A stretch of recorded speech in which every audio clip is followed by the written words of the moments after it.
జగన్మోహన్ రెడ్డి గారు తన ఎలక్షన్ మేనిఫెస్టోను భగవద్గీత, ఖురాను, బైబిల్తో పోలుస్తూ నేను మాట తప్పను, మడమ తిప్పను, నేను మేనిఫెస్టోలో 99.5% అమలు చేశాను అని ఊకదంపుడు ఉపన్యాసం ఉత్తర కుమార ప్రగల్భాలు పలుకుతూ ఉన్నాడు. ప్రజలందరూ గమనించాలి. ఆయన నవరత్నాలు కానీ, మేనిఫెస్టోలో కానీ, పాదయాత్రలో కానీ 730 హామీలు ఇచ్చాడు. వీటిలో వాస్తవంగా 109 మాత్రం అమలు చేశాడు. అంటే 15% మాత్రం అమలు చేశాడు. 85% విఫలమైనాడు అని చెప్పి ఈ సందర్భంగా మీ అందరికి గుర్తు చేస్తున్నా. ఒకటి, ఎప్పుడూ ఆయన అసత్యాలే ఆయుధాలుగా వాడుతున్నాడు. టీడీపీ మేనిఫెస్టో వెబ్సైట్లో లేదు అని 100% అసత్యాలు పలుకుతున్నాడు.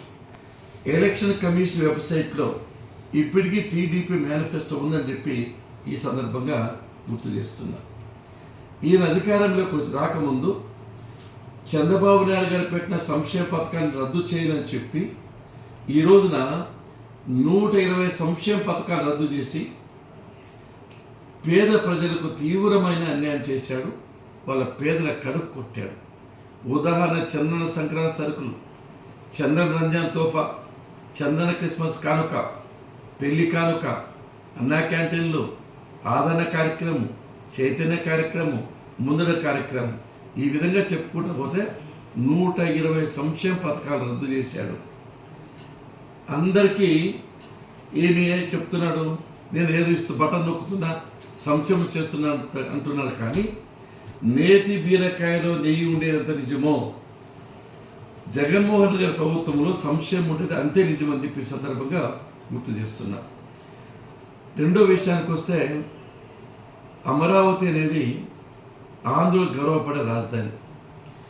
ఈ రాష్ట్రంలో 5 కోట్ల మంది ప్రజల యొక్క ఏకైక కోరిక అమరావతి రాజధానిగా ఉండాలని ఆయన కూడా ఎన్నికల ముందు అసెంబ్లీలో మాట్లాడుతూ అమరావతి రాజధానికి మేము కూడా ఓటేస్తున్నాము, 33,000 ఎకరాలు కావాలి, దానికి అమరావతి రాజధానిగా ఉంటుందని చెప్పి నమ్మబలికి తర్వాత వచ్చిన తర్వాత 3 ముక్కలాటాడి 3 రాజధానులు అని చెప్పి ఈరోజు రాజధాని లేని రాష్ట్రంగా మార్చాడంటే ఇంతకంటే దుర్మార్గమైన చర్య ఎక్కడా ఉండదు.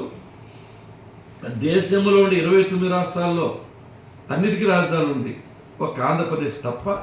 దీనికి కారణం జగన్మోహన్ రెడ్డి. ఈ పాపమంతా ఆయన భరించాల్సి వస్తుందని చెప్పి ఈ సందర్భంగా గుర్తు చేస్తున్నాం.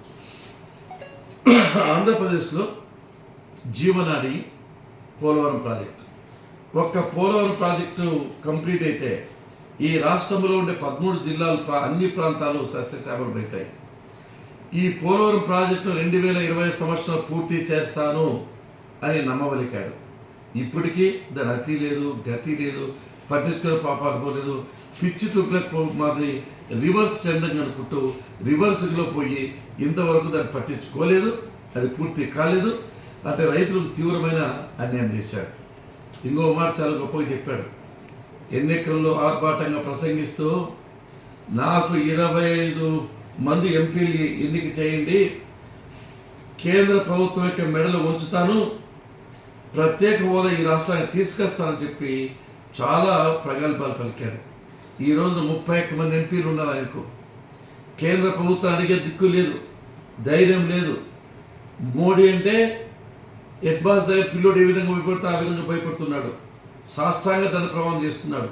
ఏమని అడిగితే ఏడ కేసులు బయట తీస్తారో, ఏడ జైలు పంపుతారని చెప్పి భయపడి ఆంధ్రప్రదేశ్ యొక్క గౌరవాన్ని, ఆంధ్రప్రదేశ్ యొక్క భవిష్యత్తును ఢిల్లీ నడిబొడ్డును తాకట్టు పెట్టాడు.